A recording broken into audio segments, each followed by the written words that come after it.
messieurs, ensemble avec vous, nous allons faire la ronde des établissements de l'enseignement supérieur et universitaire de la République démocratique du Congo. Ouvrons cette édition du journal universitaire par une audience au ministère de l'enseignement supérieur et universitaire. Les comités de gestion de l'Institut supérieur de techniques appliquées de Kinshasa qui dirigent les professeurs Pierre Kassekedia et les ingénieurs conseils pour l'émergence de la République démocratique du Congo. Merci de nous avoir choisis pour vous donner les grandes lignes de l'actualité universitaire tout au long de la semaine. Bienvenue à toutes et à tous.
Informer, c'est notre devoir et être informé, c'est votre droit. Mesdames et messieurs, bienvenue dans cette édition du journal universitaire qui clôture cette semaine. Faites connaître votre institution d'enseignement supérieur universitaire, université, institut supérieur, centre de recherche, l'école, la publication des ouvrages, bref, les activités de l'enseignement supérieur et universitaire en République démocratique du Congo. C'est ici.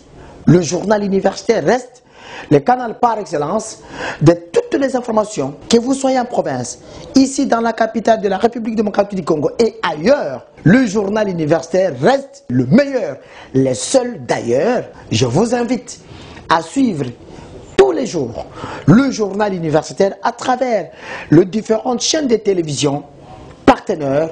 Le journal universitaire reste le canal mis à votre disposition pour faire connaître et se faire connaître également, croyez-nous, les informations éducatives en République démocratique du Congo. C'est ici le journal universitaire. Débutons ce journal par la cérémonie d'enregistrement et la remise de cartes biométriques au personnel et aux étudiants de l'Institut supérieur de commerce de Kinshasa, IESEKIN en sigle, que dirige le professeur Edson Nyonsaba. Le lancement de cette opération a eu lieu le mercredi dernier à la grande satisfaction de toute la communauté de cet établissement. Blaise Boucha nous en dit plus.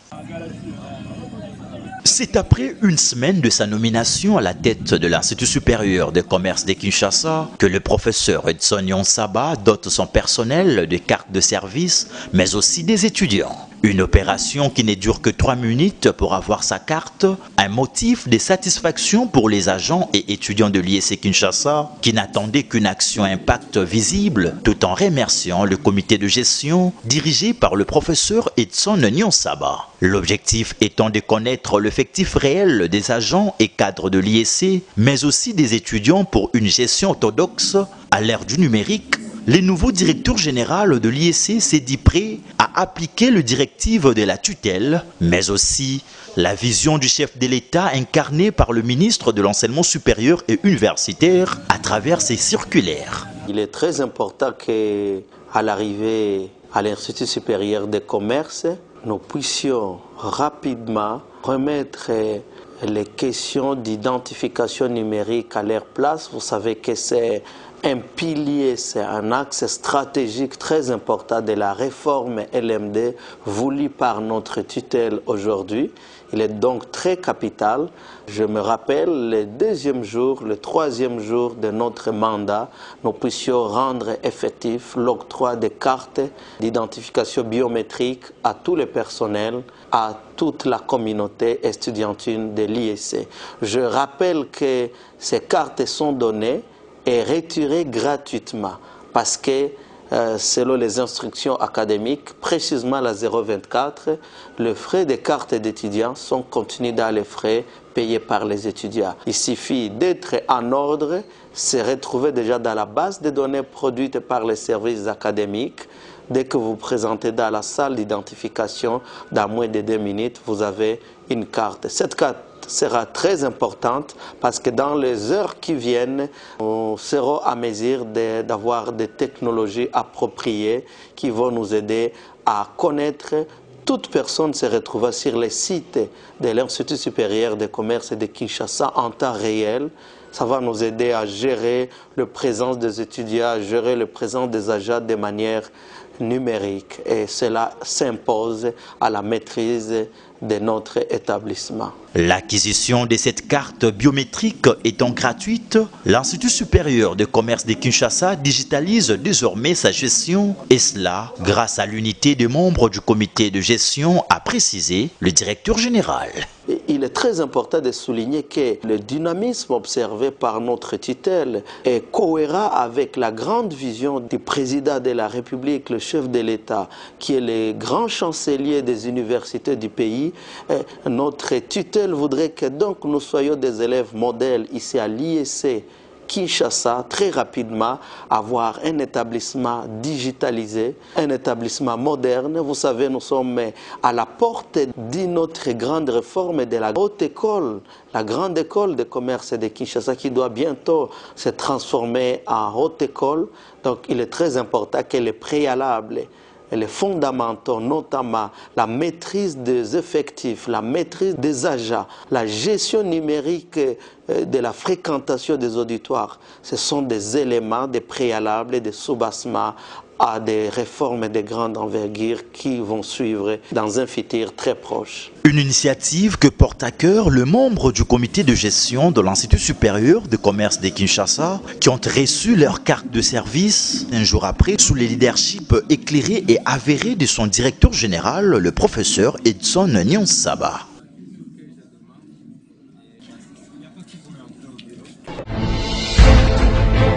Cérémonie d'ouverture de l'année doctorale 2022-2023 à l'Université pédagogique nationale. Toute la communauté universitaire en général et les étudiants à tous les niveaux en particulier en prépare active à cette cérémonie organisée par le comité de gestion de cette institution, dirigée par Madame la professeure ordinaire Anastasie Massanga Mamponda, Georges Ndelumbi et Christian Chipamba pour les précisions. L'ouverture de l'année doctorale 2022-2023 a été effective à l'Université pédagogique nationale le week-end dernier, en présence de l'envoyé du ministre de l'enseignement supérieur et universitaire et de toute la communauté upénienne, Madame la rectrice de cette institution universitaire, professeure ordinaire Anastasie Massanga, a dans son mot des circonstances rendu un vibrant hommage au président de la République, chef de l'État, grand chancelier des universités et instituts supérieurs, Félix Tshisekedi Tshilombo, qui n'a pas hésité d'honorer son comité de gestion en effectuant un précieux passage à l'UPEN au début de ses mois en cours pour inaugurer la première phase de bâtiment réhabilité. La gratitude exprimée également à l'égard du Premier ministre et ministre de l'enseignement supérieur et universitaire pour l'attention particulière portée à l'UPEN avant de donner les go de l'année doctorale 2022-2023 au sein de cet établissement, en soulignant que parmi les 3 missions assignées à l'université, la recherche scientifique constitue l'âme d'une institution universitaire. Sans elle, l'université est vide et perd toute sa vitalité. 3 défis majeurs restent à relever afin d'une meilleure amélioration des études doctorales au sein de notre université. Il s'agit de la lutte contre les plagiats, sérieux dans l'encadrement des candidats et la lutte contre la complaisance dans l'évaluation des candidats et des récipiendaires. Il va falloir que les efforts soient conjugués pour qu'un logiciel anti-plagiat soit d'usage pour décourager les mauvaises pratiques liées au copiage. Avec les meilleurs encadrements des apprenants et des doctorants, il y a moyen de produire des travaux de qualité. Et pour ce faire, les encadreurs disponibles et avisés seront dorénavant recherchés pour assurer un bon monitoring de candidats désirés d'apprendre et de s'améliorer. Il est important d'insister sur le fait que la recherche au troisième cycle est un processus laborieux qui nécessite beaucoup de courage et d'abnégation. Chers collègues, sauvegardons les caractères et vices des études doctorales. La lutte contre la complaisance constitue le troisième défi à relever. Après l'intervention du secrétaire général chargé de la recherche à l'UPEN, le professeur Luawachil, sur l'historique des enseignements de troisième cycle en RDC, le professeur Prince Kaumba a procédé à la leçon magistrale au cours de laquelle il a partagé son expérience d'enseignement de la gestion académique avant de présenter les membres de l'équipe de l'école doctorale. S'en est suivi du mot de clôture du représentant du ministre des tutelles dans un climat serein. Ouvert la première année de l'école doctorale au niveau de l'Université pédagogique nationale UPN en Syrie. D'un sujet à un autre, la faculté des sciences informatiques de l'Université catholique du Congo, UCC en sigle, au site de Mongafula, a organisé une conférence débat placée sous les thèmes cybersécurité et perspectives d'avenir en vue d'enrichir la connaissance des étudiants sur l'informatique. Cette activité a eu lieu ce lundi 29 mai au sein de cet alma mater. Grévaran Tontou et Christian Chipamba signent cet élément.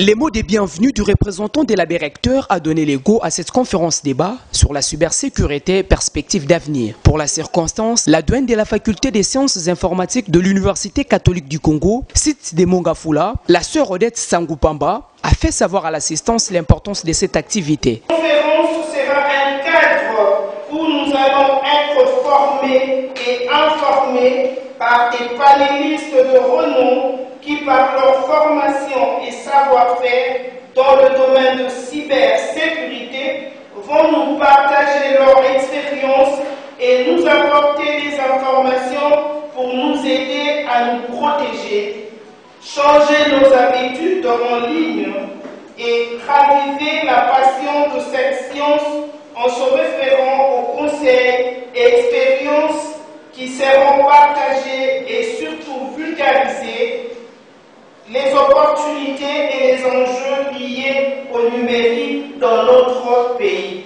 Une allocution qui a laissé place à l'intervention du professeur Kodjon Doukouma portant sur les codes du numérique. Dans son speech, il a fait savoir que l'apport des codes numériques et les cadres institutionnels, les règles des compétences et autres. Il a par ailleurs relevé les 11 catégories des infractions que ces codes a prévues, entre autres l'infraction des droits communs, les attaques au système informatique, l'infraction liée à l'utilisation des données personnelles. À son tour, le professeur Kasenge Diamutumbe, deuxième orateur, s'est apaisanti sur la gestion des opérations et incidents sécuritaires du cyberespace en stipulant que c'est exclusivement prédominant de connaître l'Internet et celui qui les gère. À cet effet, il n'y a pas une autorité centralisée pour la gestion de l'Internet. Les problèmes de sécurité informatique, les pirates informatiques de différentes catégories sont considérés comme des incidents, a conclu le professeur Kassengedia. Le troisième intervenant, Guy Germain Baki, expert en cybersécurité, a souligné que la cybersécurité est une affaire pour tous, car on ne peut pas concevoir quelque chose lié au numérique sans pourtant parler de la cybersécurité qui nécessite aussi l'assurance de la confidentialité, l'intégrité et la disponibilité des informations en vue d'éviter les vols d'identité, fraude financière, atteinte à la vie privée pour les individus et atteinte aux infrastructures critiques, perturbation des services publics pour la société. Enfin, le quatrième conférencier, Christian Katangwa, a parlé des métiers et outils de la cybersécurité. Une série de questions-réponses entre l'assistance et les intervenants a été au rendez-vous. Il s'est de rappeler que cette conférence a eu lieu en présence du représentant du ministre des tutelles et tout s'est clôturé à la grande satisfaction de tous.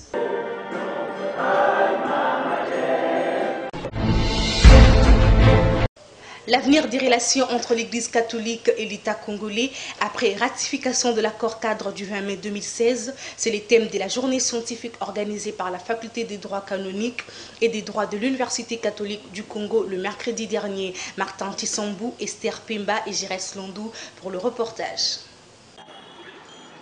La faculté des droits canoniques et celle des droits de l'Université catholique du Congo ont co-organisé cette matinée scientifique placée sous le thème « L'avenir des relations entre l'Église catholique et l'État congolais après ratification de l'accord cadre du 20 mai 2016 ».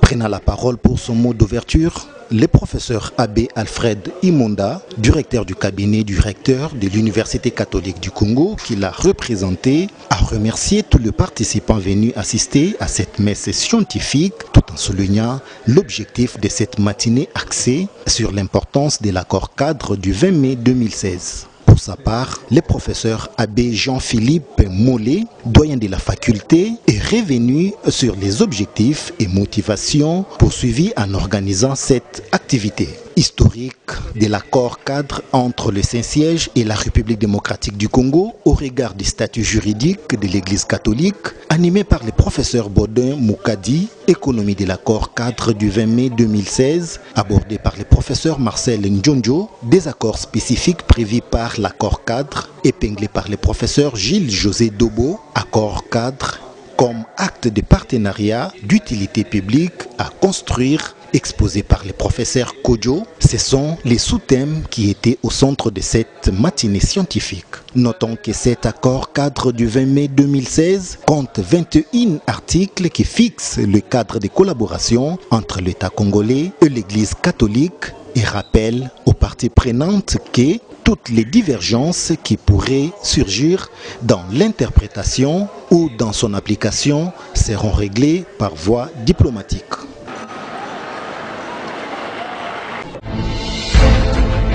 D'une université à une autre, l'université du CEPROMAD vient de lancer son premier docteur à thèse sur le marché. Il s'agit du chef de travaux Kutoko Jean Bruno qui a soutenu publiquement sa thèse de doctorat le week-end dernier. Travail intitulé Lignam Discorea à l'Ataï, potentielle source alimentaire en République démocratique du Congo, des managements entrepreneuriat à l'industrialisation. Jérès Londou pour les détails. Le premier docteur en management a été proclamé samedi à l'université du CEPROMAD à l'issue de la soutenance publique d'une thèse de doctorat intitulée Filière Ignam Discouria à l'ATA L, potentielle source de l'entrepreneuriat et de l'industrialisation en République démocratique du Congo. L'intérêt socio-économique des recherches réside dans le fait qu'elle va contribuer à la sécurité alimentaire de la population autochtone d'abord et augmenter son niveau grâce à la culture entrepreneuriale, a indiqué l'auteur de cette thèse, Jean-Bruno Delacroix Massanes Kitoko.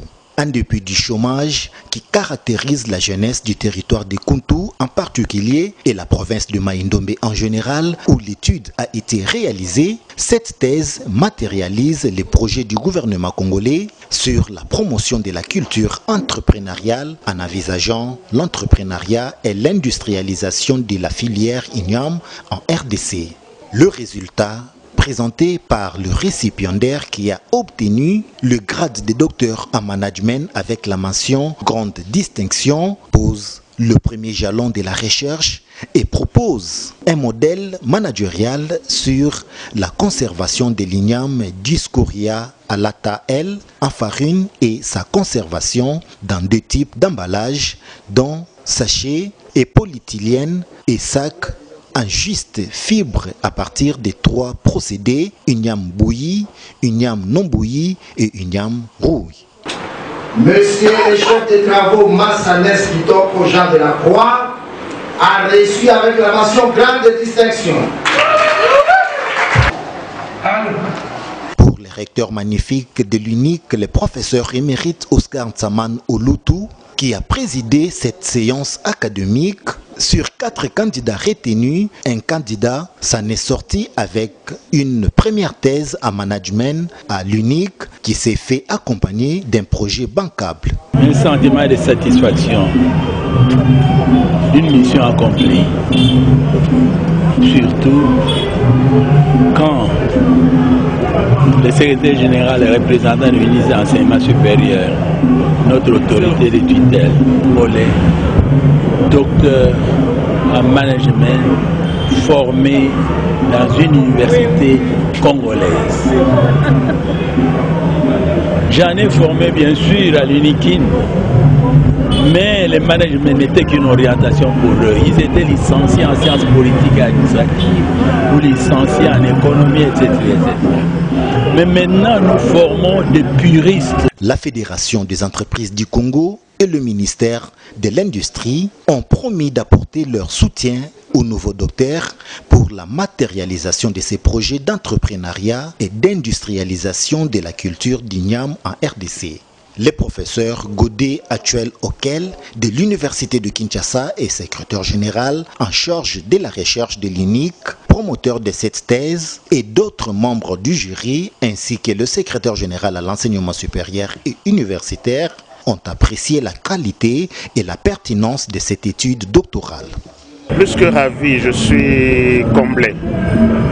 Comblé parce que arrivé pour la première fois dans cette institution, Université CEPROMAT, j'ai pu réaliser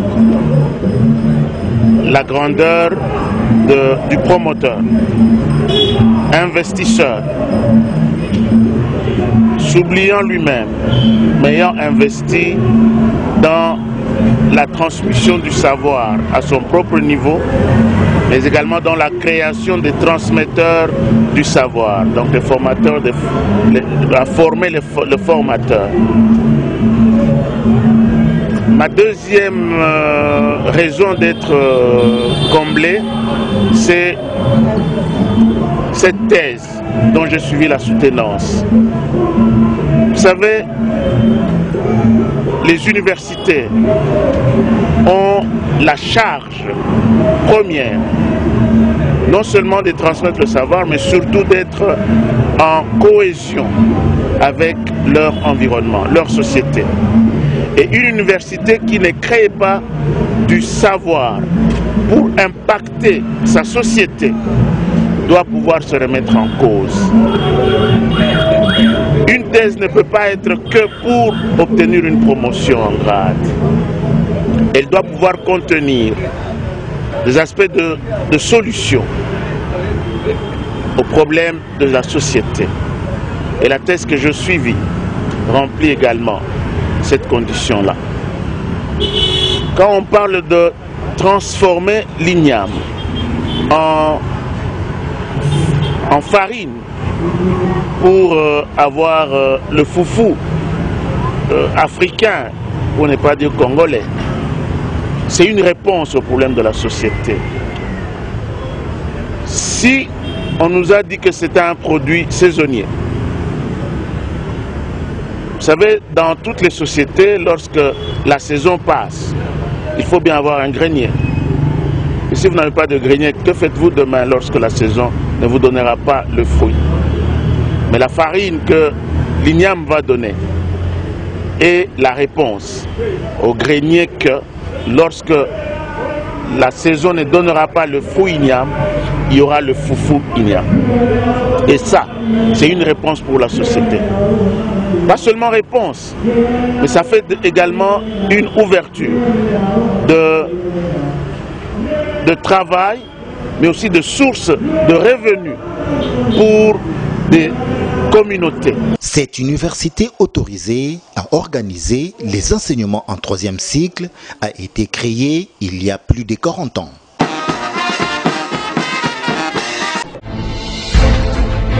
Début de l'examen national de fin d'études primaires INAFEP en sigle, le jeudi 1er juin dans différentes provinces de la République démocratique du Congo.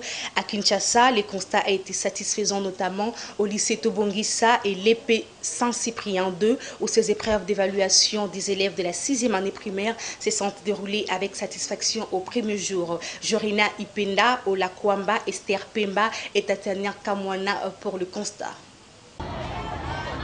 Plusieurs centres ont été mis à la disposition des élèves de la 6e primaire pour l'examen national de fin d'études primaires INAFEP le jeudi dernier sur toute l'étendue de la République.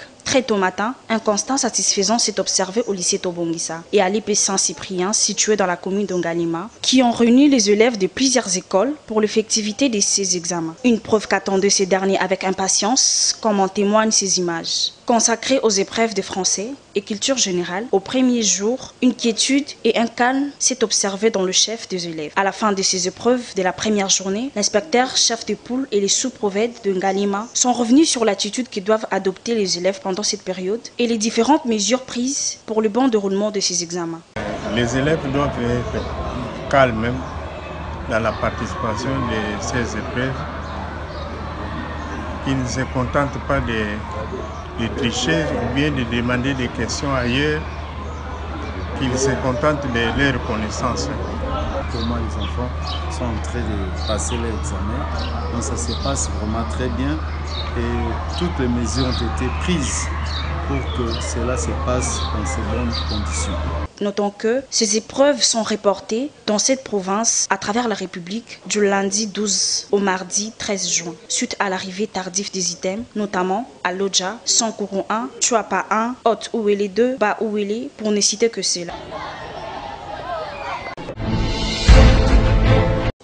Le Centre Sacré-Cœur a rendu hommage à son patron Damien au cours d'une journée culturelle organisée au Collège Père Damien le week-end dernier à Mokali, témoin de l'événement Chudel Nama.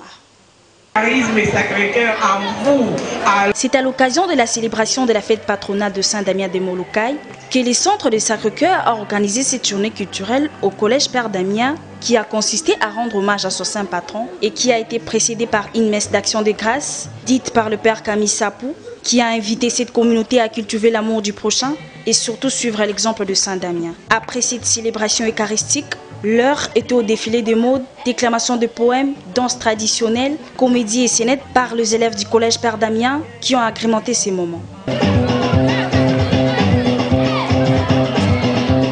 Signalons que cette école bilingue a totalisé 25 ans d'existence. À cet effet, le coordonnateur provincial du Centre du Sacré-Cœur a remis quelques diplômes de fidélité aux enseignants et ont totalisé 20 ans de service dans cet établissement. La coordination des anciens élèves du Collège Père Damien ont remis un cadeau de reconnaissance aux responsables de cette école. Très satisfait du déroulement de cette activité, le préfet et quelques élèves se sont exprimés en ces termes. Les enfants doivent s'en passer à s'entraider les uns les autres, à souffrir pour les autres et à faire du bien, rien que du bien. Je suis très content. Je suis dans la joie, le 25e anniversaire du Collège Père Damien, c'est ce que nous célébrons aujourd'hui. Ce que nous sommes aujourd'hui, c'est le Collège Père Damien. Père Damien a formé et puis continue toujours à former des cadres. Il y a l'éducation, il y a l'instruction. Mesdames et messieurs, c'est la fin de cette édition du journal universitaire qui a été coordonnée par André Mouchongo Machara, réalisée par Djibril Zouzi et Emmanuel Lema. Une édition assurée par Mignon Biamungu et Deborah Lukeba. Derrière la caméra, j'y reste loin. Quant à moi, je vous dis au revoir et bon week-end.